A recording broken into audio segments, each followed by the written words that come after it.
बिस्मिल्लाहिर्रहमानिर्रहीम। अस्सलाम वालेकुम students, I hope you are well. So आज जो है हम क्योंकि फ़र्स्ट बैच वालों का जो है कमिंग संडे को फोर्थ संडे टेस्ट होने जा रहा है, जिसमें जो है फ़िज़िक्स में मैंने वेव्स एंड ऑसिलेशन वाला चैप्टर डाला है। ठीक है, तो उसी को हम स्टार्ट करने जा रहे हैं। तो बेटे स्टार्ट करते हैं। तो ये वेव और ऑसिलेशन का टॉपिक है। तो बेटे देखें, आपको यही होता है कि पहले आपको वेव पढ़ाई जाती है, उसके बाद आपको ऑसिलेशन पढ़ाई जाती है, ऑसिलेशन वाला टॉपिक पढ़ाया जाता है। लेकिन पहले मैं समझती हूँ कि पहले बॉडी ऑसिलेट करेगी तो वेव प्रोड्यूस होगी ना। तो इस वजह से पहले मैं आपको ऑसिलेशन वाला टॉपिक पढ़ाऊंगी, ठीक है, देन मैं आपको वेव वाला पढ़ाऊंगी। तो बेटे स्टार्ट करते हैं। सबसे पहले हम ऑसिलेशन के बारे में अपने कॉन्सेप्ट क्लियर करेंगे, देन वेव फिर आपको समझने में आसानी होगी। बच्चों को इस वजह से मुश्किल होती है क्योंकि कोचिंग वाले और ये जो जहाँ से आप पढ़ते हो वो पहले आपको वेव पढ़ाते हैं, उसके बाद आपको ऑसिलेशन वाला टॉपिक पढ़ाते हैं। तो बेटे ये बिल्कुल एक रॉन्ग वे है। पहले आप जो है ऑसिलेशन वाला करें, जब बॉडी ऑसिलेट होगी देन ही तो वेव प्रोड्यूस होगी ना, तो देन हम वेव वाला टॉपिक स्टार्ट करेंगे। तो स्टार्ट करते हैं बेटे। सबसे पहले वाइब्रेटिव मोशन। वाइब्रेटिव मोशन से आपको क्या समझ आ रही है कि टू एंड फ्रो मोशन होती है, ठीक है, अबाउट अ फिक्स्ड पॉइंट, ठीक है, जैसे कि ये एक फिक्स्ड रिजिड सपोर्ट है, ठीक है, और ये सिंपल स्पॉन्टेनियस देखें टू एंड फ्रो मोशन कर रहा है, इस तरह से टू एंड फ्रो मोशन कर रहा है एक फिक्स पॉइंट के अबाउट, ठीक है बेटे। तो ये एक पेंडुलम ये अब अगर मैं आपको बताऊं कि वाइब्रेटिव मोशन तो आपको समझ आ गई, जो टू एंड फ्रो मोशन होती है, ठीक है। अब ये बॉडी जो है ये मीन पोजीशन है इसका, और जब ये इस तरफ extreme position mean right side पे जाती है और एक्सट्रीम लेफ्ट पे जाती है, तो ये इसकी एक्सट्रीम पोजीशन है, ठीक है। और ये जहाँ पे ये रुकती है, ठीक है, ये इसकी मीन पोजीशन है, ये वाली मीन पोजीशन है, और ये एक्सट्रीम राइट है और ये एक्सट्रीम लेफ्ट है, ठीक है। अब कुछ बताने जा रही हूँ कि बेटे जब मीन पोजीशन है तो मीन पोजीशन पे इसकी नेट फोर्स जो है ना, नेट फोर्स वो ज़ीरो है। क्यों? क्योंकि जो नीचे इस बॉडी का वेट है और ऊपर जो टेंशन है, ये दोनों जो है बैलेंस है, ठीक है। इस वजह से नेट फोर्स ज़ीरो है, नेट मतलब बैलेंस है। नेट फोर्स क्या है? बैलेंस है, क्योंकि ऊपर जितनी टेंशन लग रही है उतना ही इस बॉडी का अपना वेट जा रहा है। तो मीन पोजीशन पे जो बॉडी की जो पोजीशन है ना, उसको हम इक्विलिब्रियम पोजीशन कहते हैं। मतलब कि वो बॉडी इक्विलिब्रियम पे वो रुकी हुई क्यों है मीन पोजीशन पे? क्योंकि उसकी जो टेंशन है वाली फोर्स है और जो उसका वेट है वो दोनों उन दोनों ने आपस में अपने आप को जो है बैलेंस रखा हुआ है। मीन नेट फोर्स जो है ज़ीरो है, ठीक है। तो इस पोजीशन को हम मीन पोजीशन भी कहते हैं और इसको हम इक्विलिब्रियम पोजीशन भी कहते हैं, ठीक है बेटे। तो अब आपको समझ आ गई कि क्यों ये रुकी हुई है यहाँ पे बॉडी, ठीक है, क्योंकि ये इक्विलिब्रियम पोजीशन है, क्योंकि यहाँ पे नेट फोर्स ज़ीरो है, जितना टेंशन उसको फोर्स है उतना ही वेट डाउनवर्ड है, ठीक है बेटे। तो ये फोर्स बैलेंस हो गई। जबकि आप एक्सट्रीम राइट पे देखते हैं कि बॉडी जो है एक एक्सट्रीम पोजीशन पे, ठीक है, और इस तरह से ये एक्सट्रीम राइट कह लें और ये एक्सट्रीम लेफ्ट पोजीशन है। तो अब दूसरी चीज़ें जो मैं आपको नोट करवाने जा रही हूँ वो ये है कि जो एक्सट्रीम पोजीशन है बेटे वो रेस्टिंग पोजीशन होती है। अब आप बोलेंगे कि मैम रेस्टिंग पोजीशन किस तरह से है, क्योंकि बच्चे यही समझते हैं कि जो इक्विलिब्रियम पोजीशन होगी, क्योंकि यहाँ तो ये हम रेस्टिंग पोजीशन है। नहीं बेटे, ये रेस्टिंग पोजीशन नहीं है। रेस्टिंग पोजीशन होती है एक्सट्रीम पोजीशन। क्यों? क्योंकि जब आप देखते हैं कि वो जो पेंडुलम जब वो एक एक्सट्रीम पोजीशन तक जाता है तो वहाँ पे जाके वो रुक जाता है, तो बेसिकली उसकी रेस्टिंग पोजीशन होती है। मीन उसकी जो वेलोसिटी है वो ज़ीरो हो जाती है वहाँ पे। जब वेलोसिटी ज़ीरो होगी तभी तो वो रेस्ट में होगी ना वो बॉडी। तो इस तरह से आप समझे कि जब एक्सट्रीम पोजीशन पे जब बॉडी रुक जाती है, मीन वेलोसिटी उसकी ज़ीरो हो जाती है, तो हम उसे क्या बोलेंगे कि भाई वो रेस्टिंग पोजीशन में, ठीक है। इस तरह से याद रखें। तो ये बात आपने याद रखनी है, जो मैं मेन पॉइंट बता रही हूँ ना। अगर अभी से आपके कॉन्सेप्ट इसमें क्लियर नहीं हुए तो आगे जाके जब मैं आपको ग्राफ समझाऊंगी तो फिर उसमें आपको मुश्किल होगी, ठीक है। तो ये एक बात हो गई, एक पॉइंट आपने देख लिया कि एक्सट्रीम पोजीशन जो है रेस्टिंग पोजीशन होती है, जहाँ पे वेलोसिटी ज़ीरो हो जाती है। एक्सट्रीम राइट की बात कर लें, एक्सट्रीम लेफ्ट की बात कर लें, दोनों जो है एक्सट्रीम पोजीशन रेस्टिंग पोजीशन होती है, जहाँ पे वेलोसिटी ज़ीरो हो जाती है। और जो मीन पोजीशन होती है उसे हम इक्विलिब्रियम पोजीशन भी कहते हैं, क्योंकि वहाँ पे टेंशन और फोर्स कंपोनेंट आपस में क्या हो जाते हैं? बैलेंस आउट हो जाते हैं। अब आप बोलेंगे मैम फिर यहाँ पे क्यों बैलेंस नहीं हो रहे? बेटे टेंशन है, बेटे यहाँ पे भी टेंशन का कंपोनेंट है, ठीक है, और सेम वेट का कॉस थीटा वाला, इन दोनों ने आपस में बैलेंस किया हुआ। लेकिन इस तरह से दूसरा है वेट साइन थीटा वाला कंपोनेंट, ठीक है, जिसकी वजह से ये बैलेंस आउट नहीं हो रहे, क्योंकि वेट साइन थीटा वाला कंपोनेंट जो है वो इस तरफ से एक्ट कर रहा है, ठीक है बेटे। अच्छा, उसके बाद मैं आपको बताती हूँ पीरियोडिक मोशन। तो पीरियोडिक मोशन बेसिकली क्या होती है कि अच्छा बेटे, एक्चुअली ये यहाँ पे बराबर जो घर है ना पड़ोसी, वहाँ से बहुत ज़्यादा शोर आ रहा है। अब मैं क्या करूँ, लेक्चर प्रोसीड करूँ या रॉक दूँ, समझ नहीं आ रही मुझे। तो बेटे पीरियोडिक मोशन जो है ना, पीरियोडिक मोशन क्या होती है, ये एक इक्वल इंटरवल ऑफ टाइम में जो है बॉडी, मतलब पीरियोडिक मोशन आप कौन सी मोशन को कहेंगे? आपको वाइब्रेटिंग मोशन समझ आ गई, जो वाइब्रेट कर रही हो, ठीक है, मीन सिंपल जो मैंने एग्जांपल बता दी। अब मैं आपको बता रही हूँ, अब वाइब्रेटिंग मोशन में एक पीरियोडिक मोशन होती है। पीरियोडिक मोशन क्या होती है कि एक बॉडी जो है इक्वल इंटरवल ऑफ टाइम में वाइब्रेट करें। अगर वो इक्वल इंटरवल ऑफ टाइम में, जैसे अब वाइब्रेशन की तो एक आपने ये भी देख ली ना, अब मैं आपको पीरियोडिक मोशन को बता रही हूँ कि बेटे पीरियोडिक मोशन क्या है। एक वाइब्रेटिंग मोशन में एक वाइब्रेटिंग मोशन ही है, लेकिन वो जो है एक इक्वल इंटरवल ऑफ टाइम में जाती है, मतलब एक इक्वल इंटरवल ऑफ टाइम में ही वो क्या करेगी, वाइब्रेट करेगी। तो अगर कोई बॉडी वाइब्रेट करती है इक्वल इंटरवल ऑफ टाइम में, तो आप उसको पीरियोडिक मोशन कहेंगे।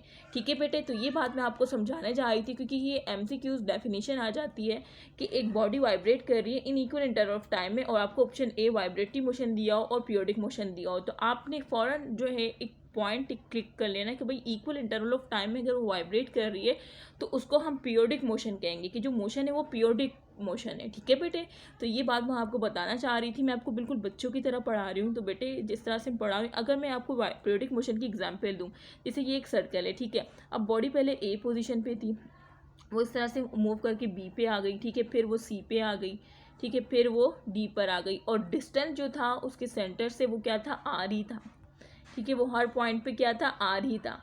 तो अब आप देख रहे हैं कि फिक्स पोजीशन पे वो वाइब्रेट, एक fix interval of equal interval of time में वो क्या कर रही है, वाइब्रेट कर रही है। मीन मोशन जो है, उसकी जो मोशन है वो इक्वल इंटरवल ऑफ टाइम में हो रही है। ठीक है बेटे, तो इस तरह से हम पीरियोडिक मोशन इसको कहते हैं। अच्छा, दूसरी चीज़ अगर मैं आपको बताऊं कि आपने ये बात नोट करके लिख लेनी है कि मीन, अगर जिस तरह से मैंने अभी आपको सर्कल की एग्जांपल बताई कि बेटे जैसे ये सर्कल है और आपने देखा कि बॉडी पहले ए पे थी, फिर बी पे थी, फिर सी पे थी, फिर डी पे थी, तो बच्चे कहते हैं कि मैम ये बॉडी वाइब्रेट कर रही है क्या? जैसे आपने कहा कि अगर वाइब्रेशन एक इक्वल इंटरवल ऑफ टाइम में होगी तो वो पीरियोडिक मोशन होगी, तो यहाँ पे ये वाइब्रेशन किस तरह से वाइब्रेट कर रही है? तो बेटे दूसरी बात आप याद रख लें कि आप देख रहे हैं कि बॉडी जब ए पे थी, बी पे थी, फिर सी पे, फिर डी पे, इसका एक इक्वल डिस्टेंस था सेंटर से, जो कि क्या था, आर था। ठीक है, तो आपने ये बात नोट करके लिख लेनी है कि डिस्टेंस फ्रॉम फिक्स पोजीशन, जो डिस्टेंस होती है, जैसे ये फिक्स पोजीशन क्या थी, जो सेंटर वाला था, तो सबसे जो है उसका जो डिस्टेंस था बॉडी का वो क्या था, आर था। ठीक है, डिस्टेंस फ्रॉम फिक्स पोजीशन जो है वो क्या होती है, मीन पोजीशन जो है वो रेफरेंस पोजीशन लिया जाता है। ठीक है, जबकि आपने देखा कि पीरियोडिक मोशन में वो फिक्स पोजीशन पे था, लेकिन आप देखेंगे कि वो जो है वाइब्रेटिव मोशन में जब आप बात कर रहे होंगे तो वो कांस्टेंट नहीं होगा। ठीक है, मीन पोजीशन जो है वो हम रेफरेंस पोजीशन ले रहे होंगे। ठीक है बेटे, तो ये सारी चीज़ें हैं जो कि आप लोगों ने इसको याद रखना है। अब अगर मैं सिंपल हार्मोनिक मोशन की कुछ आपको समझाऊँ तो बेटे, सिंपल हार्मोनिक मोशन जो है एक टाइप ऑफ वाइब्रेटरी मोशन है। वाइब्रेटिंग मोशन इस वजह से मैंने पहले आपको समझाया, ताकि आगे जाके जब मैं वाइब्रेटिंग मोशन, पीरियोडिक मोशन की बात करूँ तो ताकि आप लोग फिर कंफ्यूज ना हो। तो बेटे सिंपल हार्मोनिक मोशन क्या है, एक वाइब्रेटरी मोशन है, टाइप ऑफ वाइब्रेटरी मोशन, ये MCQ आ जाता है। ठीक है, एक्सेलरेशन डायरेक्टली प्रोपोर्शन है किसके, डिस्टेंस फ्रॉम मीन पोजीशन। जो एक्सेलरेशन है ना वो डायरेक्टली प्रोपोर्शन होता है किसके, डिस्प्लेसमेंट फ्रॉम मीन पोजीशन। जो मीन पोजीशन आपने देखी ऊपर, ठीक है, कि वो मीन पोजीशन थी या इक्विलिब्रियम पोजीशन थी, तो बेटे उसके डायरेक्टली प्रोपोर्शन होता है। एक बात तो आपने ये याद रखनी, एक्सेलरेशन जो है डायरेक्टेड फ्रॉम मीन पोजीशन, और जो एक्सेलरेशन होती है ना वो डायरेक्टेड होती है टूवर्ड्स दी मीन पोजीशन। ठीक है, मीन पोजीशन की क्या होती है, डायरेक्टेड होती है। किस तरह से, अगर मैं आपको ये जिस तरह से आपने ऊपर पेंडुलम देखा, ठीक है, ये मीन पोजीशन था, ये इक्विलिब्रियम पोजीशन था, ये एक्सट्रीम पोजीशन था। तो जब ये बॉडी ऊपर, आप मुझे बताएं, जब ये बॉडी ऊपर जाएगी, ठीक है, जब ये बॉडी ऊपर जाएगी, तो मैंने पहले आपसे क्या कहा था कि एक्सट्रीम पोजीशन पे वेलोसिटी ज़ीरो होती है। तो अब आप मुझे बताएं, जब ये बॉडी इस मीन पोजीशन से एक्सट्रीम पोजीशन पे जाएगी तो इसकी वेलोसिटी डिक्रीज होगी या इंक्रीज होगी, जल्दी से बताएं। मैं उम्मीद करती हूँ कि आपका आंसर आया होगा कि वेलोसिटी डिक्रीज होती है, क्योंकि वेलोसिटी डिक्रीज होते क्या हो जाती है, ज़ीरो हो जाती है। जब वेलोसिटी डिक्रीज होती है तो मैंने आप मुझे बताएं, फोर्स एंड मोशन यूनिट 1 में मैंने आपको बताया था कि जब वेलोसिटी डिक्रीज होती है तो एक्सेलरेशन की डायरेक्शन पैरेलल होती है उसके, या एंटी पैरेलल होती है। तो एंटी पैरेलल होती है, आप लोगों का आंसर क्या होगा, एंटी पैरेलल होती है। कि मैंने बहुत अच्छे से आपको ये सारी चीज़ें बताई थी कि जब वेलोसिटी डिक्रीज़ करती है ना, अगर वेलोसिटी की डायरेक्शन राइट साइड पे तो एक्सेलरेशन की डायरेक्शन लेफ्ट साइड पे होगी, क्योंकि एक्सेलरेशन जब वेलोसिटी डिक्रीज करती है तो एक्सेलरेशन जो है उसके अपोजिट, उसकी डायरेक्शन जो है उसके एंटी पैरेलल होती है। तो अगर वेलोसिटी डिक्रीज कर रही है, ठीक है, आपने देखा कि वेलोसिटी इस साइड डिक्रीज कर रही है, तो एक्सेलरेशन की डायरेक्शन क्या होगी, टुवर्ड्स दी मीन पोजिशन, ठीक है। और माइनस ए लिखूंगी क्योंकि ये क्या है, opposite the direction of velocity है, ठीक है बेटे। एक बात तो आपने ये समझ ली, ये मैंने वेलोसिटी डिक्रीज का समझा दी। इसी तरह से अगर मैं आपको कहूँ कि बॉडी क्या कर रही है, अगर बॉडी एक्सट्रीम से, ये एक्सट्रीम पोजीशन है, एक्सट्रीम पोजीशन से मीन पोजीशन की तरफ आ रही है, तो आप मुझे बताएं कि इसकी वेलोसिटी क्या करेगी। तो आपने कहा कि मिस वेलोसिटी जो है इसकी इंक्रीज़ करेगी जब ये एक्सट्रीम से मीन पोजीशन पे आएगी। तो जब वेलोसिटी इंक्रीज़ करेगी तो एक्सेलरेशन की डायरेक्शन क्या होगी, तो आप बोलेंगे कि जाहिर सी बात है वेलोसिटी इंक्रीज़ कर रही है तो एक्सेलरेशन की डायरेक्शन जो है वो पैरेलल टू वेलोसिटी होगी, मीन पॉजिटिव है, ये पैरेलल है, ठीक है। तो आपने देखा कि दोनों कंडीशन में जब वेलोसिटी डिक्रीज़ कर रही थी, जब बॉडी मीन पोजीशन से एक्सट्रीम पे जा रही थी, तब एक्सेलरेशन की डायरेक्शन जो है टुवर्ड्स द मीन पोजीशन थी, नेगेटिव में, क्योंकि वेलोसिटी राइट साइड पे थी और एक्सेलरेशन लेफ्ट साइड पे, तो इस वजह से नेगेटिव में थी, मतलब टुवर्ड्स द मीन पोजीशन थी जब वेलोसिटी डिक्रीज हो रही थी। उस तरह से जब वेलोसिटी इंक्रीज हो रही थी, जब बॉडी एक्सट्रीम पोजीशन से मीन पोजीशन की तरफ आ रही थी, तब वेलोसिटी इंक्रीज हो रही थी, तब भी एक्सेलरेशन जो है टुवर्ड्स द मीन पोजीशन थी, मतलब एक्सेलरेशन दोनों सूरतों में क्या होगी, टुवर्ड्स द मीन पोजीशन होगी, ठीक है बेटे। तो ये सारी चीज़ें थी, तो इसका मतलब आपने इस तरह से ये रिलेशन याद कर लेना है सिंपल हार्मोनिक मोशन का। देखिए ये वही है जो मैंने आपको समझाया। Law of conservation of energy, law of conservation energy क्या कहती है कि टोटल एनर्जी जो है ना वो किसके बराबर होती है, potential energy plus kinetic energy. ये तो आपको ऑलरेडी पता है, ठीक है। लो ऑफ कंजर्वेशन एनर्जी, ये सारे सिंपल हार्मोनिक मोशन के कुछ पॉइंट है जो मैंने आपको बताए, ठीक है, ये आपने याद रखने हैं। अच्छा, सिंपल हार्मोनिक मोशन जो है वो वेव फॉर्म होती है, साइनोसाइडल फॉर्म होती है। किस तरह से देखें, वे सिंपल हार्मोनिक मोशन जो है वो क्या होती है, वेव फॉर्म होती है, साइनोसाइडल फॉर्म होती है। जैसे कि अगर मैं यहाँ पे बताऊँ तो ये इस तरह से होती है, ये आपको दिख रही है, एक साइनो मतलब साइन थीटा बन रहा है, साइनोसाइडल इस वजह से कहते हैं इसको, ठीक है। ऊपर जब ये होगी तो ये पॉजिटिव होता है और नीचे वाला नेगेटिव होता है, ठीक है, ये पॉजिटिव और ये नेगेटिव। तो ये साइनोसाइडल साइन थीटा, इस वजह से हम इसमें यूज़ आउट करते हैं। अगर मैं इसको बड़ा करके दिखाऊं तो बेटे ये सारा साइनोसाइडल, मैंने आपको ये समझाया कि ये साइनोसाइडल होती है, ठीक है। अच्छा, दूसरी चीज़ ये कि मीन पोजीशन पे इसकी वेलोसिटी मैक्सिमम होती है। आपने खुद देखा कि जब बॉडी, मैंने क्या कहा था, जब बॉडी एक्सट्रीम पोजीशन पे होती है तो वो रेस्टिंग पोजीशन पे होती है, मतलब उसकी वेलोसिटी जीरो होती है। लेकिन जब वो मीन पोजीशन, इक्विलिब्रियम पोजीशन पे होती है तो खुद बताएं उसकी वेलोसिटी क्या होती है, उसकी वेलोसिटी तब मैक्सिमम होती है। तब क्या होती है, मैक्सिमम होती है। पेन क्यों नहीं चल रहा, सॉरी बेटे, मैंने पूरा लेक्चर दे दिया और जब देखा कि वीडियो ही बंद की हुई थी मैंने,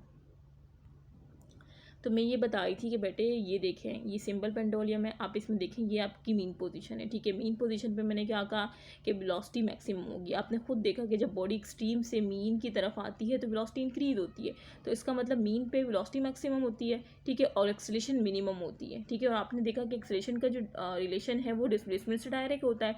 जब एक्सेलरेशन मिनिमम होती है तो जाहिर सी बात है मीन पोजीशन पे डिस्प्लेसमेंट भी मिनिमम होगी, ठीक है। और वेलोसिटी क्योंकि मैक्सिमम है मीन पोजीशन पे तो जाहिर सी बात है काइनेटिक एनर्जी भी मैक्सिमम होगी। काइनेटिक एनर्जी का रिलेशन क्या है, वेलोसिटी से डायरेक्ट है, ठीक है। और पोटेंशियल एनर्जी जो है जीरो होगी, जाहिर सी बात है मीन पोजीशन की बात हो रही है। पोटेंशियल एनर्जी मैक्सिमम कब होगी, एक्सट्रीम पे, ठीक है। तो अब एक्सट्रीम का देख लेते हैं। एक्सट्रीम पे आपने देखा कि वेलोसिटी मिनिमम होगी, क्योंकि मैंने कहा था कि जब बॉडी, ये मीन पोजीशन है, जब बॉडी एक्सट्रीम पे पहुंचती है उसको मैंने रेस्टिंग पोजीशन का नाम दिया था कि वेलोसिटी यहाँ पे जीरो हो जाती है, तो वेलोसिटी मिनिमम होती है, ये बात तो आपको पता ही होगी। और एक्सेलरेशन वहाँ पे मैक्सिमम होती है, क्योंकि डिस्प्लेसमेंट, जब एक्सेलरेशन मैक्सिमम होती है जाहिर सी बात है डिस्प्लेसमेंट मैक्सिमम, क्योंकि डायरेक्ट रिलेशन है, अभी आपने ऊपर देखा। ये पूरी चीज़ें मुझे पता है ऊपर से, जो मैंने आपको एक सीक्वेंस में आपको लेके चली हूँ, तो वो इस वजह से, ताकि आखिर में आपको ये सारी चीज़ें समझ आ सकें, ठीक है। अब वेलोसिटी क्योंकि मिनिमम होती है तो जाहिर सी बात है काइनेटिक एनर्जी भी मिनिमम होगी एक्सट्रीम पोजीशन पे, और पोटेंशियल एनर्जी मैक्सिमम होती है, ठीक है बेटे। ये सारी चीज़ें थी। और एग्जाम्पल देख लें एग्जाम्पल आ जाती है, एमसीक्यू में पूछ सकते हैं कि कौन सा आपने मास स्प्रिंग सिस्टम पढ़ेंगे हम, ठीक है, मास स्प्रिंग सिस्टम पढ़ेंगे, ये भी सिंपल हार्मोनिक मोशन की एग्जाम्पल है। सिंपल पेंडुलम भी सिंपल हार्मोनिक की एग्जाम्पल है। और जिस तरह से हमने बात की, और projection of body and circular part जो हमने ऊपर देखा, ठीक है, कि डिस्टेंस जो था वो हर पॉइंट से सेम था, ठीक है। अच्छा, आई डोंट नो कि ये वीडियो कब से बंद थी, मुझे लग रहा है कि यहाँ से बंद हो गई है ये वीडियो। अब मैं इसको प्ले करके देखूँगी तब मुझे पता चलेगा कि ये वीडियो कहाँ से बंद हुई थी।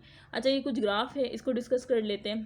पहले मैं चाह रही हूँ कि ये वीडियो देख लूँ कि ये कहाँ से बंद पड़ी हुई है, और मैं कब से पढ़ाने में लगी हुई हूँ और मुझसे ये मिस हो गई है। अच्छा बेटे, ये ग्राफ है कुछ इंपॉर्टेंट्स, तो इसको भी इसी वीडियो में मैं डिस्कस करना चाह रही हूँ ताकि ये हो जाए। अच्छा बेटे, wave form of simple harmonic motion देख लें, ठीक है। अब मैंने आपको यहाँ पे जो है मास स्प्रिंग सिस्टम का समझाया हुआ है। पहले जो ये वाला जो ग्राफ है ना, ये मैंने आपको बताया है जब वो रेस्ट पोजीशन में होती है, जब उसकी डिस्प्लेसमेंट ज़ीरो होती है, ठीक है, मतलब जब वो मीन पोजीशन पे होती है। और दूसरा जो मैंने बनाया है जब वो एक्सट्रीम पोजीशन पे होती है, ठीक है। तो यहाँ पे जो मैंने मास स्प्रिंग सिस्टम बनाया है, तो ये अपनी मीन पोजीशन पे, ये सारे वो ग्राफ है जो मीन पोजीशन पे, अब जब मास स्प्रिंग सिस्टम को आपने छेड़छाड़ नहीं की, डिस्टर्ब नहीं किया, वो मीन पोजीशन पे है। लेकिन ये वो है जब आपने इसको जो है खींच के एक्सट्रीम पे लेके गए, ठीक है। तो ये वो वाले उस ग्राफ को मैंने, ये एक्सट्रीम पोजीशन के ग्राफ बनाए मैंने, और ये मीन पोजीशन के बनाए, ठीक है। तो wave form of simple harmonic motion हम वन बाय वन देखते हैं, ठीक है। सबसे पहले तो साइनोसॉइडल साइन थीटा, ठीक है। हम जो पहले वाला ग्राफ है वो डिस्प्लेसमेंट और टाइम के दरमियान है, दूसरा वाला वेलोसिटी और टाइम के दरमियान है, और तीसरा वाला एक्सेलरेशन और टाइम के दरमियान है, ठीक है। तो डिस्प्लेसमेंट और टाइम वाला ग्राफ देखें, ठीक है।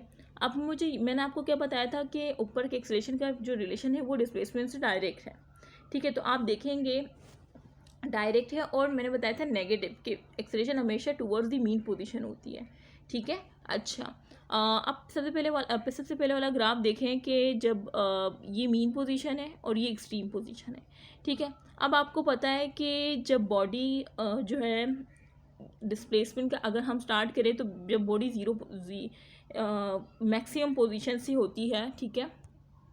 तो अब हम डिस्कस करने जा रहे हैं wave form of simple harmonic motion, ठीक है। तो ये जो है, ये वाला जिस तरह से मैंने बताया था कि ये आपका स्प्रिंग मास सिस्टम का मैंने एक ग्राफ बनाया जो कि मीन पोजीशन पे, और ये जो है ये मैंने बनाया है कि एक एक्सट्रीम पोजीशन पे गया है, ठीक है बेटे। तो हम इसको पहले मीन पोजीशन वाले को देख लेते हैं। तो सबसे पहले वाला ग्राफ जो है वो डिस्प्लेसमेंट और टाइम के दरमियान है, ठीक है। अच्छा, तो ये बेसिकली समझाने का मकसद अभी जिस तरह से मैंने आपको ऊपर रिलेशन बताया है कि एक्सेलरेशन और डिस्प्लेसमेंट का डायरेक्ट रिलेशन है, वेलोसिटी कहाँ मैक्सिमम होती है, कहाँ मिनिमम होती है, वो सारी चीज़ें आई होप कि आप लोग समझ ली होगी, याद भी कर ली होगी, बल्कि मैंने साथ साथ कॉन्सेप्ट वाइज आपको समझा दिया था। तो बेटे, अब अगर मैं आपको इसमें दिखाऊं, ठीक है, तो देखें, मैंने आपको लास्ट टाइम जो बताया था इसी लेक्चर में कि डिस्प्लेसमेंट कहाँ मैक्सिमम होती है, जल्दी से कमेंट करें। मैंने आपसे कहा था कि डिस्प्लेसमेंट जो है एक्सट्रीम पॉइंट पे मैक्सिमम होती है। एक्सट्रीम पोजीशन पे आपने देखा था, जिसे हम रेस्टिंग पोजीशन कह रहे थे, जहाँ पे वेलोसिटी ज़ीरो हो जाती है, मीन वेलोसिटी मिनिमम होती है, काइनेटिक एनर्जी मिनिमम होती है, और एक्सेलरेशन क्या होती है, मैक्सिमम होती है। डिस्प्लेसमेंट भी क्या होती है, मैक्सिमम होती है, और पोटेंशियल एनर्जी भी मैक्सिमम होती है। सारे एक्सट्रीम पोजीशन के बारे में जो मैंने आपसे बात की हुई थी। और अब क्योंकि अब ये हम डिस्प्लेसमेंट का देख रहे हैं ग्राफ टाइम के साथ, ठीक है। तमाम को हम टाइम के साथ देखेंगे, लेकिन पहले हम डिस्प्लेसमेंट टाइम को देखेंगे, उसके बाद हम वेलोसिटी टाइम का देखेंगे, फिर एक्सेलरेशन टाइम का देखेंगे, ठीक है। तो मैंने एक्सट्रीम पोजीशन की तो सारी चीज़ें एक्सप्लेन कर दी। और मीन पोजीशन पे हमने देखा था कि डिस्प्लेसमेंट मिनिमम होती है, एक्सेलरेशन मिनिमम होती है, पोटेंशियल एनर्जी मिनिमम होती है, और मैक्सिमम क्या होती है, वेलोसिटी मैक्सिमम होती है, काइनेटिक एनर्जी मैक्सिमम होती है। मीन पोजीशन इक्विलिब्रियम पोजीशन का बताया था। ये सारी चीज़ें मैंने रिवाइज कर दी। अब मैं ग्राफ अगर मैं आपको दिखाऊं, तो ये पहले वाला किसके दरमियान है, डिस्प्लेसमेंट और टाइम के दरमियान है, ठीक है। अब बॉडी ये फॉर एग्जाम्पल ये ज़ीरो है ना, ज़ीरो पॉइंट है, तो ये मीन पोजीशन है, ठीक है। और ये जो है, ये थोड़ा सा जो ऊपर जाएंगे इस पॉइंट पे, ये एक्सट्रीम पोजीशन है। तो बॉडी मीन पोजीशन से स्टार्ट हुई, ठीक है, और जो है एक्सट्रीम पोजीशन पे, जिसे हमने एक्सट्रीम पोजीशन पे, क्योंकि क्या होता है, डिस्प्लेसमेंट मैक्सिमम होती है, ठीक है। तो ये एक्स नॉट, ये क्या है, एक्सट्रीम पोजीशन है, ठीक है, एक्सट्रीम पोजीशन को शो कर रही है, ठीक है। अच्छा, तो और देखिए पॉजिटिव मैंने क्यों लगाया, क्योंकि पॉजिटिव वाई एक्सिस में जा रही है, ठीक है। उसके बाद ये दोबारा से ज़ीरो हो जाती है क्योंकि मीन पोजीशन आ गई। देखिए, अगर मैं इस तरह से आपको मैं खुद ड्रॉ करके दिखाऊँ ना, ये ज़्यादा सही रहेगा कि अगर मैं आपको खुद मैं आपको करके दिखा रही हूँ, ठीक है।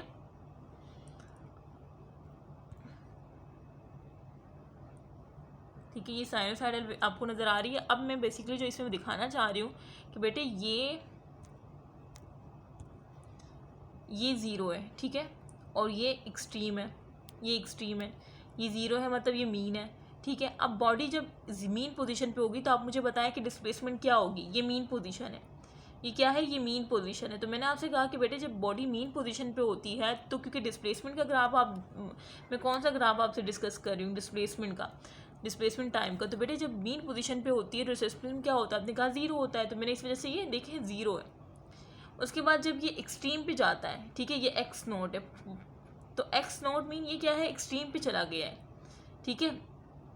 एक्सट्रीम पे अब आप देखेंगे कि इसका एंगल जो है वो क्या आ रहा है, 90 आ रहा है, ठीक है। मतलब वो एक्सट्रीम पोजीशन पे जब आएगा तो क्या हो जाएगा, एक्सट्रीम पोजीशन पे जब बॉडी जाती है तो डिस्प्लेसमेंट क्या हो जाती है, मैक्सिमम हो जाती है, ठीक है। और दोबारा से जब वो मीन पोजीशन पे आएगा तब दोबारा से डिस्प्लेसमेंट क्या हो जाएगी, ज़ीरो हो जाएगी।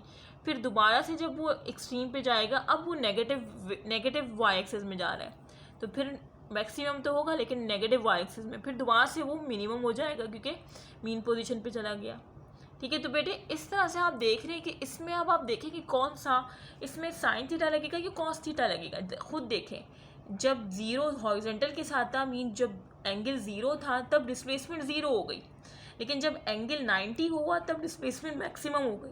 तो इसका मतलब यहाँ पे जो एंगल शो होगा ना वो साइन थीटा वाला होगा, ठीक है। तो इसका मतलब आप क्या लिखेंगे कि x is equal to X naught sine theta, ठीक है। जब आपसे कहा जाए कि मीन पोजीशन पे जब डिस्प्लेसमेंट ज़ीरो हो, ठीक है, तो वहाँ पे जो आप किस तरह वो निकाल लें, डिस्प्लेसमेंट का ग्राफ बताएं, तो आपने जो शो करना है, जो इक्वेशन शो करनी है वो आपने ये वाली शो करनी है, ठीक है।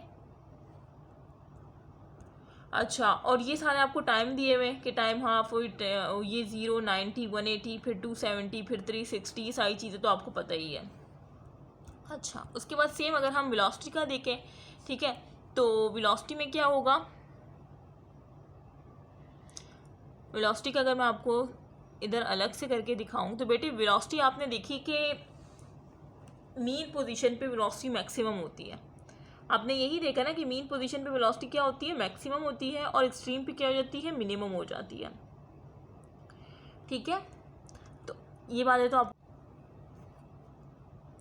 अच्छा, तो बेटे अब जिस तरह से आपने डिस्प्लेसमेंट टाइम का समझ लिया, अब आपको वेलोसिटी टाइम समझने में बहुत आसानी होगी, क्योंकि डिस्प्लेसमेंट टाइम में आपने देखा कि मीन पोजीशन पे डिस्प्लेसमेंट क्या थी, ज़ीरो थी, ठीक है। लेकिन आपको पता है कि मीन पोजीशन पे वेलोसिटी मैक्सिमम होती है, तो अगर डिस्प्लेसमेंट यहाँ से स्टार्ट हो रही थी तो वेलोसिटी कहाँ से स्टार्ट होगी, ऊपर से, क्योंकि वेलोसिटी वहाँ पे क्या होती है, मैक्सिमम होती है, ठीक है। तो इस तरह से इस वेलोसिटी टाइम का ग्राफ जो होगा ना वो इस तरह से होगा, वो इस तरह से होगा, क्योंकि मीन पोजीशन पे, ये मीन पोजीशन है ना, मीन पोजीशन पे जिस तरह से आपने इसमें देखा था कि डिस्प्लेसमेंट ज़ीरो थी, लेकिन आपको पता है कि मीन पोजीशन पे वेलोसिटी मैक्सिमम होती है, तो देखिए वेलोसिटी मैक्सिमम हो गई, ठीक है। अच्छा, जब एक्सट्रीम पोजीशन पे आई तो वेलोसिटी क्या हो गई, ज़ीरो हो गई, और दोबारा से जब मीन पोजीशन पे आई तब वेलोसिटी नेगेटिव मैक्सिमम हो गई, ठीक है। इस तरह से जो है ये, तो इस तरह से आपको समझ आ रहा है कि इसमें अब आप देखें कि यहाँ पे कौन सा थीटा लग रहा है, कॉस थीटा। क्यों, क्योंकि जब वेलोसिटी 90 पे एंगल पे आती है तब वो ज़ीरो हो जाती है, ठीक है, और हॉरिजॉन्टली वो मैक्सिमम होती है। तो इसका मतलब कि v is equal to V naught cos theta आएगा, ठीक है। और एक्सेलरेशन का तो सेम डिस्प्लेसमेंट की तरह ही आएगा, क्योंकि एक्सेलरेशन जो है डायरेक्टली प्रोपोर्शन है डिस्प्लेसमेंट से, लेकिन बस क्या होगा कि नेगेटिव एक्सिस से स्टार्ट होगा, क्योंकि वो towards the directly towards the mean position होती है, ठीक है। अगर हम एक्सेलरेशन का देखें तो बेटे एक्सेलरेशन भी इस तरह से होगा, एक्सेलरेशन का सेम साइन थीटा ही लगेगा, बस उसमें मीन पोजीशन पे वो मिनिमम होती है, जब एक्सट्रीम पे पहुंचती है तो वो नेगेटिव मैक्सिमम होगी, फिर वो मीन पे ज़ीरो हो जाएगी, फिर मैक्सिमम हो जाएगी, ठीक है, पॉजिटिव मैक्सिमम हो जाएगी। तो इस तरह से ये चलता जाएगा, ठीक है। तो इस तरह से आपको समझ आ रहा है कि ये भी साइन थीटा को क्या कर रहा है, ओबे कर रहा है। तो इसका आप क्या लगाएंगे, a is equal to A naught sine theta, ठीक है। जिस तरह से आपने देखा कि वेलोसिटी वाला जो है वो कॉस थीटा को फॉलो कर रहा था, तो आपने वहाँ पे क्या लिखा था, velocity V naught cos theta, ठीक है। तो ये सारी चीज़ें हैं, ये सारा समझाना था। ये इक्वेशन आपको अब याद हो गई होगी। इसका मतलब ये है, ये ग्राफ मैंने इस वजह से समझाया कि जब थीटा जो है जब ज़ीरो था तब क्या था, तब डिस्प्लेसमेंट ज़ीरो थी। जब वो 90 हुआ तो उसके डिस्प्लेसमेंट मैक्सिमम हो गई, 180 में भी ज़ीरो था, 270। तो इस तरह से ये सारी चीज़ें, ठीक है। और डिस्प्लेसमेंट और एक्सेलेरेशन का तो ऑलरेडी मैं समझा चुकी हूँ, उसमें कोई समझाने वाली बात नहीं है। देखें फॉर एग्जांपल ये एक्सट्रीम पोजीशन है, ठीक है, ये मीन पोजीशन है। तो जब वो एक्सट्रीम पोजीशन पे जाती है तब भी जब body mean to extreme position जाती है तब वेलोसिटी डिक्रीज होती है, मैंने आपको बताया। और एक्सेलेरेशन क्या होगी, एंटी पैरेलल। एक्सेलेरेशन की डायरेक्शन क्या होगी, टूवर्ड्स मीन पोजीशन। और जब वेलोसिटी एक्सट्रीम से मीन पोजीशन की तरफ आती है तब भी वेलोसिटी इंक्रीज होती है और तब भी एक्सेलेरेशन की direction towards the mean position होती है, लेकिन पॉजिटिव होती है, ठीक है। तो हर सूरत में जो एक्सेलेरेशन है ना वो टूवर्ड्स द मीन पोजीशन होती है, ठीक है। तो ये बात थी जो मैं आपको बताना चाह रही थी। अच्छा, अब आ जाए जब हम बॉडी को mean position to extreme position लेके जाते हैं तो ये उसके ग्राफ है। तो अब हम एक्सट्रीम पोजीशन से ये ग्राफ देखेंगे। पहले हमने मीन पोजीशन से स्टडी किया, अब हम एक्सट्रीम पोजीशन से स्टडी करेंगे, ठीक है। सेम वही कॉन्सेप्ट है, बस हम इसमें अब एक्सट्रीम पोजीशन से देखेंगे। तो बेटे अगर ये एक्सट्रीम पोजीशन से मैंने आपको करके दिखाए हुए, ठीक है, मीन 90 से ये स्टार्ट हो गया। यहाँ पे क्योंकि हम मीन पोजीशन से देख रहे थे तो हम जीरो एंगल से देख रहे थे कि क्या हो रहा है। जीरो एंगल में डिस्प्लेसमेंट जीरो थी लेकिन वेलोसिटी मैक्सिमम थी, ठीक है, और एक्सेलेरेशन भी ज़ीरो थी। अब यहाँ पे हम देख रहे हैं कि हम उस ग्राफ को 90 से शो कर रहे हैं क्योंकि वो एक्सट्रीम पोजीशन के लिए हमने बनाया। जब हमने बॉडी को एक्सट्रीम पोजीशन पे, मास पेन सिस्टम को हम एक्सट्रीम पोजीशन पे लेके गए, मीन हम यहाँ पे एंगल 90 से देख रहे होंगे। तो एंगल 90 से जब हम देखेंगे तो डिस्प्लेसमेंट मैक्सिमम आएगी क्योंकि एक्सट्रीम पोजीशन होगी, जाहिर सी बात है। और वेलोसिटी क्या होगी, मिनिमम होगी। देखें वेलोसिटी जीरो से स्टार्ट हो रही है। और सेम एक्सेलेरेशन भी मैक्सिमम होगी क्योंकि एक्सट्रीम पोजीशन पे एक्सेलेरेशन भी मैक्सिमम होती है। बाकी तमाम वही है, ठीक है। अब यहाँ पे जो है ना एंगल चेंज हो जाएंगे, साइन और कॉस। तो अब आपने देखा कि जो एक्सट्रीम पोजीशन में जब हमने 90 से स्टार्ट किया तो डिस्प्लेसमेंट जो है वो मैक्सिमम थी, फिर मीन पोजीशन पे ज़ीरो हो गई, फिर एक्सट्रीम पे मैक्सिमम हो गई, फिर मीन पोजीशन पे ज़ीरो हो गई। इस तरह से वेलोसिटी आपने देखे कि मीन पोजीशन पे सॉरी एक्सट्रीम पोजीशन पे क्या है, ज़ीरो है, ठीक है। और मीन पोजीशन पे क्या हो गई, मैक्सिमम हो गई, और फिर एक्सट्रीम पे ज़ीरो हो गई, और फिर मीन पे मैक्सिमम हो गई वेलोसिटी। तो यहाँ पे आप देख रहे हैं कि यहाँ पे अब जो एंगल है ना 90 पे जो आप देख रहे हैं ना कि वेलोसिटी मैक्सिमम है, आप देख रहे हैं ना, तो 90 पे वेलोसिटी मैक्सिमम है और ज़ीरो पे जो है वेलोसिटी मिनिमम है। तो इसका मतलब ये साइन थीटा को ओबे कर रहा है यहाँ पे, ठीक है। जबकि आपने जब मीन पोजीशन से ग्राफ को देखा था तब वो कॉस थीटा को ओबे कर रहा था। तो वेलोसिटी का आपने याद रखना है, ठीक है। वेलोसिटी में ये डिफरेंस है। और इस डिस्प्लेसमेंट टाइम में तो आपने देखा कि जब वो मीन पोजीशन से स्टार्ट हो रही है तो साइन थीटा था ना, लेकिन जब वो एक्सट्रीम से स्टार्ट होती है तब कॉस थीटा होता है। क्यों, क्योंकि जब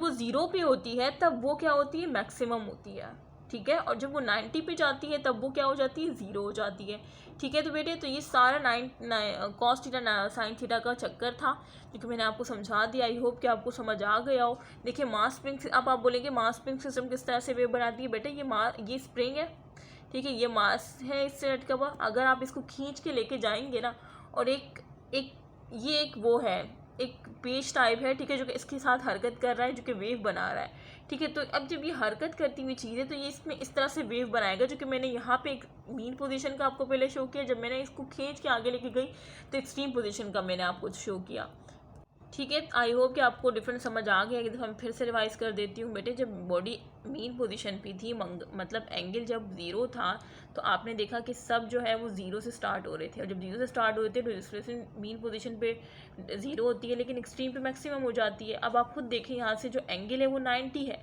कि 90 पे डिस्प्लेसमेंट मैक्सिमम, फिर वो जब 180 पे आती है तब ज़ीरो हो जाती है, और 270 पे फिर मैक्सिमम हो जाती है। तो आपने देखा कि यार साइन थीटा फॉलो कर रहा है ये, कि 90 पे मैक्सिमम हो रही है, 270 पे मैक्सिमम हो रही है, 180 पे ज़ीरो हो रही है। तो इसका मतलब ये जो बॉडी जब मीन पोजीशन पे होती है, जब एंगल हम ज़ीरो से ग्राफ देख रहे होंगे तब हम जो है x = x0 साइन थीटा वाला फॉलो करेंगे। लेकिन जब बॉडी एक्सट्रीम पोजीशन पे होती है, मीन एंगल जब 90 होता है और हम ग्राफ को देख रहे होते हैं एक्सट्रीम पोजीशन पे, मीन ये 90 से स्टार्ट हो रहा है ना ऊपर से, तो ऊपर में आपने देखा कि डिस्प्लेसमेंट मैक्सिमम होती है, और जब ये मीन पे आती है ठीक है। अब यहाँ पे ज़ीरो एंगल है, मतलब ज़ीरो पे ये मैक्सिमम है, और जब 90 पे आती है तब ये ज़ीरो हो जाती है, और दोबारा से ये ज़ीरो पे आएगी तो मैक्सिमम हो जाएगी। तो यहाँ पर मतलब ये कॉस थीटा को फॉलो कर रहा है। सेम एक्सेलरेशन का भी यही है, ठीक है, और वेलोसिटी का तो ऑलरेडी मैं बता चुकी हूँ। तो बेटे ये सारी चीज़ें हैं, आई होप आपको समझ आ रही हो।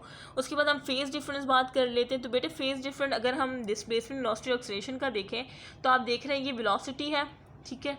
डिस्प्लेसमेंट और एक्सेलरेशन आपको पता है कि डायरेक्ट रिलेशन होता है, ठीक है, ठीक है। और ये ऊपर नीचे क्यों है, क्योंकि नेगेटिव 180 डिफरेंस होता है। डिस्प्लेसमेंट इस साइड होती है तो एक्सेलरेशन इस साइड होती है, ठीक है, मतलब टूवर्ड्स द मीन पोजीशन ही होती है, ठीक है। अच्छा, जैसे कि वेलोसिटी और एक्सेलरेशन आप देखें कि 90 एंगल कितना है।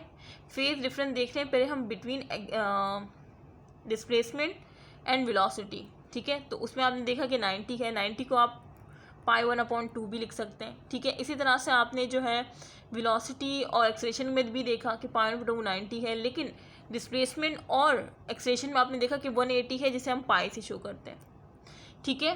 तो बेटे ये सारी चीज़ें हैं, ये फेज डिफरेंस है। और अगर इस फेज डिफरेंस को मैं डायग्रामेटिकली आपको समझाना चाहूँ ना,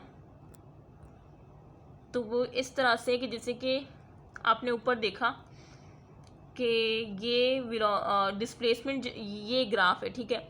डिस्प्लेसमेंट जब हम एक्सट्रीम पोजीशन से देख रहे थे तो डिस्प्लेसमेंट ज़ीरो थी, और यहाँ पे वो मैक्सिमम हो रही थी, इस तरह से था ना उसका वो।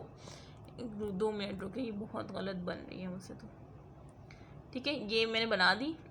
अब ये ग्राफ है, तो अब मैं इसको ना जिस तरह से मैंने आपको यहाँ पे फेज एंगल समझाया ना, सबसे पहले आपको ये जो मैंने आपको समझाया phase difference between displacement and velocity जो कि 90 है, तो इसको मैं समझाने लगी हूँ।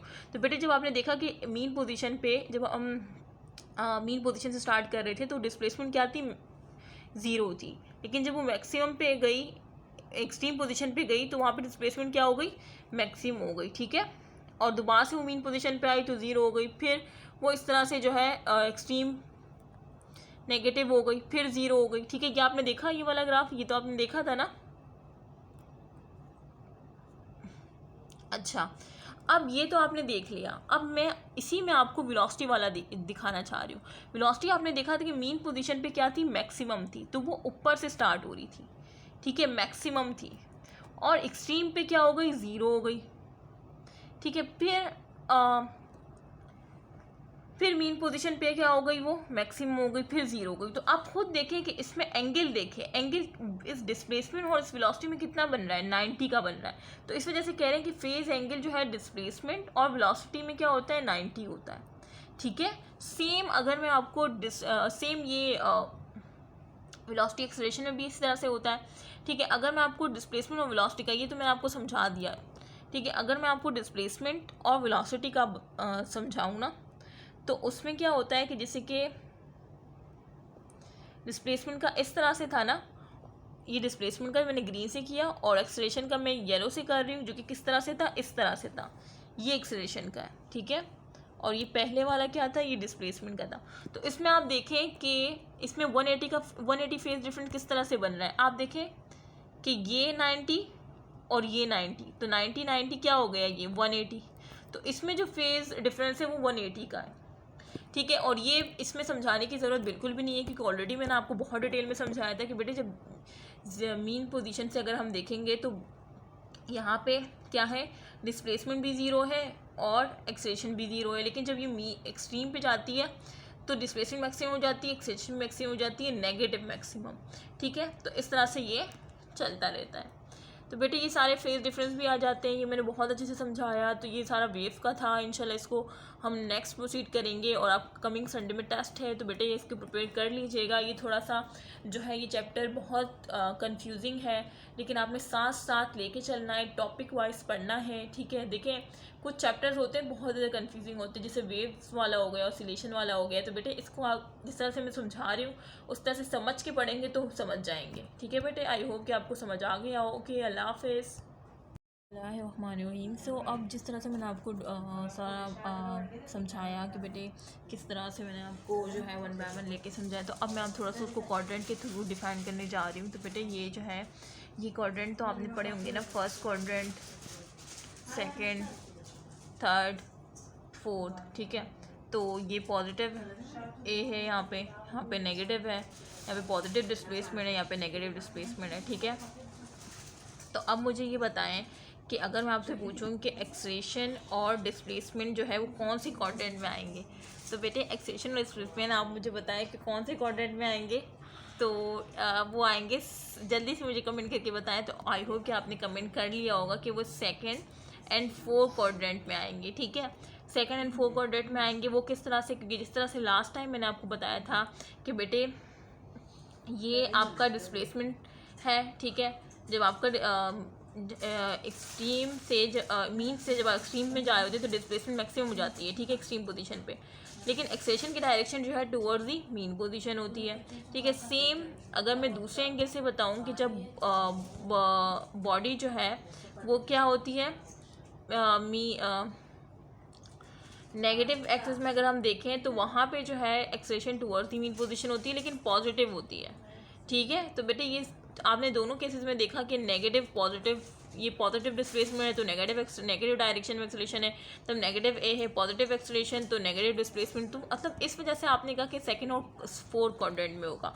तो दूसरा सवाल अगर मैं कहूँ कि बेटे इनके ग्राफ किस तरह से होंगे, तो आपने क्या कहना है कि स्ट्रेट लाइन होगा, क्योंकि क्या है, डायरेक्ट रिलेशन इन दोनों का, ठीक है।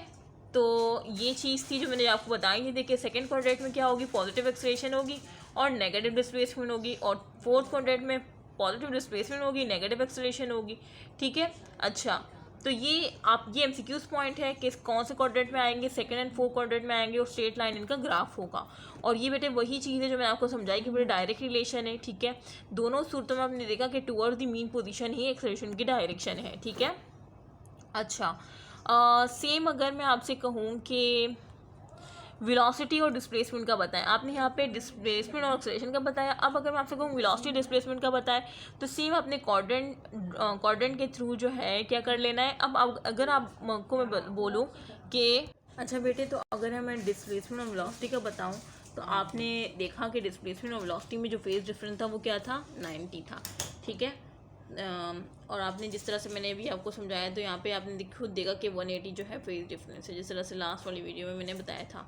अच्छा, तो देखिए इसमें जो फेज डिफरेंस है वो 90 का होता है। तो अब ये देखें सेम क्वाड्रेंट ड्रॉ किए हुए हैं। अब जब बॉडी जो है वो क्या है, मीन पोजिशन पे है, ठीक है। जब बॉडी यहाँ पे मीन पोजीशन पे है तो डिस्प्लेसमेंट क्या है, 0 है, लेकिन जो वेलोसिटी है वो मैक्सिमम है, ठीक है। देखिए खुद देखिए 90 का एंगल बन रहा है, ठीक है। और जब बॉडी एक्सट्रीम पे जाती है, ठीक है, इस तरह से मीन से जब वो एक्सट्रीम पे जाती है तो डिस्प्लेसमेंट मैक्सिमम हो जाती है, वेलोसिटी 0 हो जाती है। फिर मीन पे नेगेटिव में वेलोसिटी मैक्सिमम हो जाती है, फिर जो है वहाँ पे डिस्प्लेसमेंट जाहिर सी बात है 0 ही होगी, और एक्सट्रीम पे दोबारा से नेगेटिव डिस्प्लेसमेंट मैक्सिमम हो जाती है और वेलोसिटी क्या हो जाती है, 0 हो जाती है। तो बेटा खुद आप देख रहे हैं कि यहाँ पे जो चक्कर है वो क्या है, 90 फेज डिफरेंस है, ठीक है। और यहाँ पे आपने याद रखना है कि आप बहुत से बच्चे अब बोल रहे होंगे कि मैम अब इसमें जो ग्राफ है वो सर्कल है, क्योंकि आपने देखा कि ग्राफ जो था वो स्ट्रेट लाइन था एक्सेलेरेशन और डिस्प्लेसमेंट में, और क्वाड्रेंट जो है 2nd और 4th क्वाड्रेंट है, जबकि इसमें पूरे क्वाड्रेंट इन्वॉल्व हो रहे हैं। तो अब आप बोलेंगे कि मैम इसमें जो ग्राफ है वो सर्कल है, बेटे सर्कल नहीं है, ये एलिप्स है, ठीक है। एलिप्स में भी देखें वेलोसिटी और डिस्प्लेसमेंट जो है वो जो है ना उनकी मैग्नीट्यूड कभी भी बराबर नहीं हो सकती, कभी भी इक्वल नहीं हो सकती, ठीक है। एलिप्स जो है मैथ वाले स्टूडेंट को ज़्यादा अच्छे से समझ आएगा कि एलिप्स जो होती है ना वो थोड़ा सा ना ओवल शेप होती है, सर्कल नहीं होती। तो ये ओवल शेप लाइक है, ठीक है। सर्कल तो पूरा एक होता है ना जिसमें एक्स और जो है वो बराबर होते हैं। ये मैथ वालों को समझ आएगा, आप लोगों ने इतना नहीं सोचना, बस आप लोगों ने देखना है कि एलिप्स जो है इसकी ग्राफ बन रही है, वेलोसिटी डिस्प्लेसमेंट फेज डिफरेंस 90 है, जिस तरह से मैंने आपको पहले समझा दिया था और यहाँ पे दिखा भी दिया है, ठीक है। एलिप्स याद रखना है, इसमें स्ट्रेट लाइन और 2nd 4th क्वाड्रेंट में होती है एक्सेलेरेशन डिस्प्लेसमेंट के ग्राफ, ठीक है। स्पेशल कंडीशन अगर मैं बताऊं कि जिस तरह से मैंने कहा कि बेटे वेलोसिटी और डिस्प्लेसमेंट के मैग्नीट्यूड कभी इक्वल नहीं हो सकती, लेकिन स्पेशल कंडीशन में ये इक्वल कब होती है, जब टाइम पीरियड क्या हो, 6.28 सेकेंड हो। तो ये MCQs आ सकता है, ठीक है। और ये होती है angular, for example angular velocity 1 है, ठीक है, 1 है। एंगुलर वेलोसिटी को आप 2π/t से भी शो कर सकते हैं, मीन वो भी 1 है, ठीक है। तो अगर टाइम पीरियड 6.28 सेकेंड होगा तभी जो है ये दोनों चीज़ें इक्वल होते हैं, कि एक स्पेशल कंडीशन है, ठीक है। ये MCQ आ सकता है कि कौन जब वेलोसिटी और डिस्प्लेसमेंट के मैग्नीट्यूड कब इक्वल होती है? तो ये एक स्पेशल कंडीशन होती है जब ओमेगा जो है 1 होता है, ठीक है। ये भी MCQ आ सकता है जब ओमेगा 1 होता है, या इसकी जगह ये आ सकता है कि जब 2π/t 1 होता है, क्योंकि आपको पता है कि ओमेगा किसके बराबर होता है, 2π/t के, ठीक है। या ये आ सकता है कि 2π बराबर है t के। तो इसमें बताएं कि वेलोसिटी और वो बराबर होंगे या नहीं, मैग्नीट्यूड बराबर होगा वेलोसिटी डिस्प्लेसमेंट का, ये। तो ये स्पेशल कंडीशन है जिसमें टाइम पीरियड जो है 6.28 सेकेंड होता है, तब ये मैग्नीट्यूड बराबर हो सकती है, ठीक है। ये सारे MCQ पॉइंट है जो मैंने आपको बताए। अच्छा, तो एलिप्स वाली तो मैंने आपको बता दी कि किस तरह से होता है। सेम अगर आपसे जो है ये वाला ग्राफ जो मैंने आपको समझाया, अगर आपसे पूछा जाए कि डिस्प्लेसमेंट, इसमें आपने डिस्प्लेसमेंट और एक्सेलरेशन में देखा है, अगर मैं आपसे बोलूँ कि बेटे डिस्प्लेसमेंट और फोर्स में मुझे बताएं कि क्या ग्राफ बनेगा, तो आप में एक सेंस होगा ना कि मैम दीना ने बताया था सेकंड लॉ ऑफ मोशन, ठीक है, न्यूटन सेकंड लॉ की फोर्स जो है फोर्स इक्वल टू एम है, मीन फोर्स का जो है डायरेक्ट रिलेशन एक्सेलरेशन से। तो मैम ने अगर पहले डिस्प्लेसमेंट और एक्सेलरेशन का जो हमें ग्राफ समझाया है, सेम जो है वो किसके लिए होगा, फोर्स के लिए, क्योंकि दोनों का क्या है, डायरेक्ट रिलेशन है। तो same ma'am straight line graph होगा और क्वाड्रेंट जो है वो सेकंड और थर्ड क्वाड्रेंट होगा सेम, ठीक है। तो ये सेम होगा, ठीक है। आई होप कि आपको सारी चीज़ें समझ आ रही हो। और जिस तरह से हमने वेलोसिटी एक्सेलरेशन में देखा, सेम जिस तरह से हमने वेलोसिटी डिस्प्लेसमेंट देखा, सेम ये वेलोसिटी एक्सेलरेशन के लिए भी होगा, क्योंकि एक्सेलरेशन क्या है, डायरेक्ट रिलेशन है डिस्प्लेसमेंट से, ठीक है। तो इस तरह से आप चीज़ों को रिलेट करके पढ़ा करें, ठीक है। अच्छा, एक्सेलरेशन जो है ना, एक्सेलरेशन का जिस तरह से आपने देखा कि अगर मैं आपको देखिए, ओमेगा की वैल्यू ना मास स्प्रिंग सिस्टम में जो है ना, ये इसको K/m से शो करते हैं, और सिंपल पोडिलम में G/L के वो होता है, ठीक है। ये चीज़ें आपको थोड़ी सी याद रखनी है। और ये वेलोसिटी जो होती है ना, वो जैसे ओमेगा x0² x², तो अगर x 0 होगा मीन पोजीशन पे, तो ये तो पूरा फैक्टर 0 हो जाएगा। तो सिर्फ क्या बचेगा, x0, क्या बचेगा, v0 ओमेगा x0, क्योंकि मीन पोजीशन पे जब x 0 हो जाएगा, अगर मीन पोजीशन पे x 0 हो जाएगा, तो जब ये इसमें पुट होगा तो ये तो पूरा फैक्टर 0 हो जाएगा। तो सिर्फ आपके पास ये x0² है, स्क्वायर से रूट कैंसिल हो जाएगा, तो ये क्या बन जाएगा, v0 as it is w, और ये x0। तो इस तरह से ये फार्मूला आ जाता है आपके पास, ठीक है। और ओमेगा का तो मैंने बताया है, ये स्प्रिंग मास कांस्टेंट में है और ये सिंपल पेंडुलम में, ठीक है। ये फार्मूला इस तरह से आया है यहाँ पे, ठीक है। वेलोसिटी मैक्सिमम को शो करता है ये, और ये x0 डिस्प्लेसमेंट मैक्सिमम को शो करता है, ठीक है। अच्छा, और जिस तरह से आपने देखा, अगर MCQs में आए कि वेलोसिटी और डिस्प्लेसमेंट का ग्राफ क्या होगा, तो एलिप्स होगा, ठीक है। सेम अगर वेलोसिटी और एक्सेलरेशन का पूछे तब भी एलिप्स होगा, क्योंकि एक्सेलरेशन जो है वो डायरेक्ट रिलेशन है उसका डिस्प्लेसमेंट से, ठीक है बेटे। अच्छा, ये सारी चीज़ें हो गई। अब आ जाते हैं हम अपने इंशाल्लाह नेक्स्ट हम इंस्टेंटेनियस डिस्प्लेसमेंट को पढ़ेंगे, ठीक है। और अभी जो है कुछ चीज़ें हैं जो कि लाइक मैंने आपको समझाया,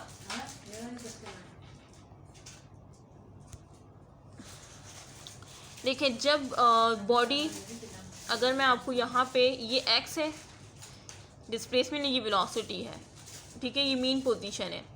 जब बॉडी यहाँ से स्टार्ट करते हैं, जब बॉडी मीन पोजीशन पे होगी तो डिस्प्लेसमेंट क्या होगी, जल्दी से बताएं, डिस्प्लेसमेंट 0 होगी, और वेलोसिटी क्या होगी, वेलोसिटी मैक्सिमम होगी। और जब बॉडी जो है एक्सट्रीम पे होगी, T/4 एक्सट्रीम पे होगी, तो डिस्प्लेसमेंट मैक्सिमम हो जाएगी और वेलोसिटी 0 हो जाएगी। और जब बॉडी दोबारा से मीन पोजीशन पे आ जाएगी, ठीक है, तो वेलोसिटी फिर से डिस्प्लेसमेंट फिर से 0 हो जाएगी और वेलोसिटी नेगेटिव मैक्सिमम हो जाएगी, ठीक है। सेम इस तरह से बॉडी जब दोबारा से जो है एक्सट्रीम पे जाएगी तो नेगेटिव ये मैक्सिमम हो जाएगी और ये 0 हो जाएगी, ठीक है। और जब वो दोबारा से आएगी तो ये पूरा इसी तरह से जो है आपने याद रखना है, ठीक है। ये पूरा वही है कि जब बॉडी 0 पे होगी तो डिस्प्लेसमेंट 0, वेलोसिटी मैक्सिमम, एक्सट्रीम पे जाएगी तो डिस्प्लेसमेंट मैक्सिमम, वेलोसिटी 0, और जब दोबारा से मीन पे आएगी तो डिस्प्लेसमेंट 0, वेलोसिटी मैक्सिमम, और दोबारा से जब ये एक्सट्रीम पे आएगी, नेगेटिव एक्सट्रीम पे आएगी तो नेगेटिव डिस्प्लेसमेंट मैक्सिमम, वेलोसिटी 0, और दोबारा से जब ये अपनी मीन पोजीशन पे आएगी, ठीक है, पूरा एक वेव फॉर्म इसने कंप्लीट कर लिया होगा टी पे, ठीक है, तो फिर ये डिस्प्लेसमेंट दोबारा से 0 और वेलोसिटी मैक्सिमम होगी। आपको पता है कि मीन पोजीशन वेलोसिटी मैक्सिमम होती है और डिस्प्लेसमेंट 0 होती है। सारी वही कहानी है जो बार बार मैं आपसे करे जा रही हूँ। तो इंशाल्लाह नेक्स्ट हम इंस्टेंटेनियस डिस्प्लेसमेंट को डिस्कस करेंगे। ठीक है, यहाँ तक हमने कंप्लीट कर लिया। सो ओके, अल्लाह हाफिज़। इंशाल्लाह कि आपको समझ आ चुकी हो सारी बातें, और ये चैप्टर काफ़ी कंफ्यूजिंग है, तो इस वजह से मैं कह रही हूँ कि साथ साथ लेके चलो, साथ साथ रीडिंग करो, साथ साथ सारी चीज़ें जो मैं बता रही हूँ उसको नोट करो। ठीक है, जितना बता रही हूँ उतना इंपॉर्टेंट है, वो कर लिया करो। ओके, अल्लाह हाफिज़।